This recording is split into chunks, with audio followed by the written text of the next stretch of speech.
बेटी पढ़ाओ बेटी बचाओ हर ओर कहा जाता है। अच्छा भी लगता है कि बेटियों को अगर शिक्षा दी जाएगी तो भविष्य में अगर कोई उस पर विपदा आती है, मुसीबत आती है, तो वो उससे संघर्ष कर पाएगी, लड़ पाएगी। लेकिन ये तब होगा जब महिलाएं और बेटियां सुरक्षित होंगी। फिलहाल भारतवर्ष में रोजाना कई लड़कियां शादीशुदा हो या कुंवारी हो या पढ़ने वाली हो, उनकी बलि चढ़ ही रही है। कोई शादी के नाम पर मर रहा है पत्नी बन के, तो कोई पिता के सामने जबरन उसकी बेटी को कमरे से खींच कर ले जाया जा रहा है। पटना वाले कांड की बात कर रही हूं मैं। ट्विशा शर्मा का मामला आपके सामने है। हाल फिलहाल में अगर हम बात करें तो झारखंड की बात करें तो झारखंड में कल एक स्कूल की बच्ची के साथ में वो कैमरे में कैद हुई तस्वीरें आपके सामने होंगी, जहां पर अचानक एक नशेड़ी व्यक्ति आता है और लड़की को पीछे से धर दबोचता है। जरा सोचिए कि मोहल्ले में खुलेआम दिन दहाड़े इस तरीके का आचरण अपना रहे हैं लड़के, क्या सोच रहे हैं समझ में नहीं आ रहा है। ताजा मामला रांची का ही है, जहां पर एक महिला अपने ही पति पर आरोप लगा रही है कि उसका पति उसे प्रताड़ित करता है, साथ में उसके और उसके हस्बैंड के बिताए हुए जो व्यक्तिगत पल होते हैं उसे भी सोशल मीडिया पर अपलोड कर रहा है और कह रहा है कि उसे शांति से जीने नहीं देगा। देखिए, जब इस तरीके की घटनाएं होती है ना और वीडियोस सामने आते हैं रिलेटेड, मैं ट्विशा शर्मा की बात कर रही हूँ। ट्विशा की जब जानकारियां सोशल मीडिया पर भरी पड़ी है, कई खबरें हैं। शादी का वीडियो वायरल हो रहा है, विदाई का वीडियो, एक हंसमुख लड़की आज राख का ढेर बनी हुई है। आज कल उसका अंतिम संस्कार किया गया, आज उसके भाई ने उसकी राख को और ले जाकर गंगा में प्रवाहित किया। ये सारी तस्वीरें सोशल मीडिया पे हैं जो कहीं ना कहीं आपको अंदर तक झकझोर दे रही हैं और आज की लड़कियों को डरा रही हैं कि क्या शादी करना सही है।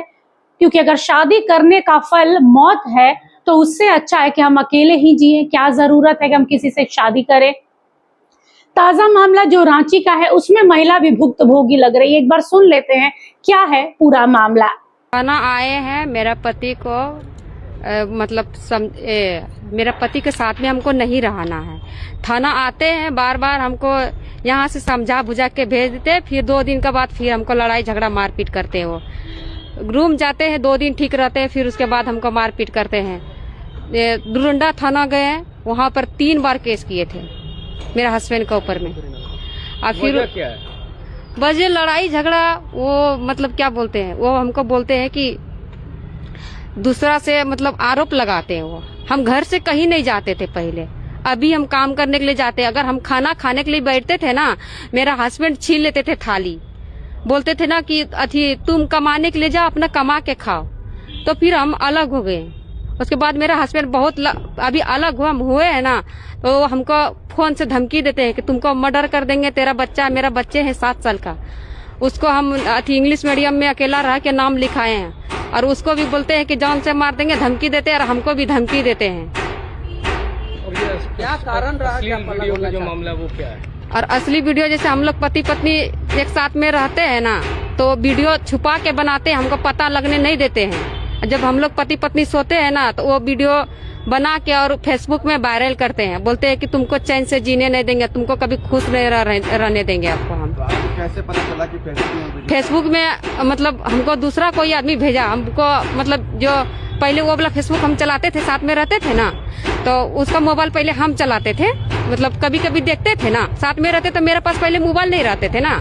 वो बोलते हैं तुमको पास, तेरा पास मोबाइल रहने नहीं देंगे। हम बोले ठीक है, कोई बात नहीं, आपको अगर खुशी है मोबाइल नहीं रखने का तो हम उसमें भी खुश है, पर वो हमको बोलता है तुमको कभी खुशी रहने ही नहीं देंगे।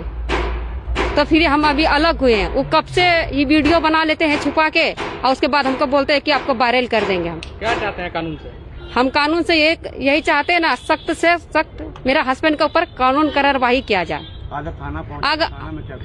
थाना में बोलते हैं ना कि आप लोग साथ में रहिए, साथ में कैसे रहेंगे? वो हमको लड़ाई झगड़ा करते हैं, 2-2, 3-3 को बच्चा वो मेरा मार दिए हैं। डिलीवरी रहते वो बोलता है मेरा बच्चा नहीं है। आप क्या चाहते हो? हम चाहते उसका साथ में नहीं रहे। उसको हम डीएनए टेस्ट करवाने के लिए भी तैयार थे, लेकिन वो डीएनए टेस्ट भी नहीं करवाते। अगर हम गलत रहते तो थोड़ी हम डीएनए टेस्ट नहीं करवाते। हम उसके हम हर बात सुनते हैं, लेकिन वो मेरा बात कभी नहीं सुनते हैं और बहुत लड़ाई झगड़ा करते हैं, गला चिप के मारते हैं। कभी एक बार मारा था ना, तो मेरा क्या बोलते हैं, कंठ से पानी नहीं उतर रहा था। खाने के लिए बैठते मेरा थाली छीन लेते हैं, बोलते अपने से कमा अपने से खाओ। कितना साल हो गया शादी का? शादी का मेरा तो अभी 10 साल हो गया है। क्या करते हैं? कब से और ये आपको मारना पीटना शुरू किए? मारना पीटना जब से शादी हुआ ना तभी से मारना पीटना कर रहा है। और ससुराल वालों से बात कहें आप? ससुराल वाले लोग से कहते हैं तो उसका माँ बाप को ही मारने का धमकी देते हैं, बोलते हैं वही लोग को मार देंगे हम। शादी लव मैरिज था या अरेंज था? लव मैरिज शादी था। देखिए, वीडियो आपने देखा, आप बीती इस महिला ने बताई, कानून अपने हिसाब से कदम उठाएगा। बेटी पढ़ाओ बेटी बचाओ अपनी जगह पर है, पर बेटियों और बहुओं की सुरक्षा सरकार के हाथ में है, चाहे केंद्र सरकार हो या राज्य सरकार हो। अब समय आ गया है कि आप ऐसी कोई ना कोई कड़ा कदम उठाइए, कड़ा कानून बनाइए कि पहले बेटियों को सुरक्षित रखा जाए। बेटियां ही नहीं बचेंगी तो पढ़ाओ और बचाओ वाला फॉर्मूला बेकार है। चाहे झारखंड की बात करें या राष्ट्रीय राजधानी दिल्ली की बात करें, कहीं भी बेटियां सुरक्षित नहीं है। आरजीकर वाला मामला सामने है, अभी भी उस पर जांच चल रही है। शुभेंदु अधिकारी के सीएम बनने के बाद उसमें थोड़ी सी तेजी देखी जा रही है।